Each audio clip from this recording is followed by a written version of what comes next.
شروع بیٹا اسٹارٹ. یہ جوش کبھی کم نہیں ہوگا، ویروں کے بلیدان سے آیا ہے. یہ جوش کبھی کم نہیں ہوگا، ویروں کے بلیدان سے آیا ہے.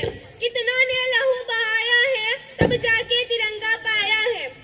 میرے معزز سامعین، اساتذہ کرام، مہمان خصوصی صدر مجلس اور میرے پیارے ساتھیوں، السلام علیکم ورحمۃ اللہ وبرکاتہ.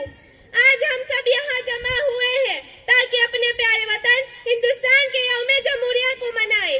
26 جنوری کا دن ہماری تاریخ کا ایک سنہرا باب ہے، کیونکہ اسی دن 1950 میں ہمارے ملک نے ایک آزاد اور خود مختار جمہوریہ کے طور پر اپنا آئین نافذ کیا. یہ دن ہمیں آزادی کے ان عظیم رہنماؤں اور شہیدوں کی قربانیوں کی یاد دلاتا ہے، جنہوں نے اپنا خون اور پسینہ بہا کر ہمیں ایک آزاد ملک دیا. یہ آئین بنانے کے لیے دستور ساز اسمبلی تشکیل دی گئی، جس میں منتخب اراکین شامل تھے.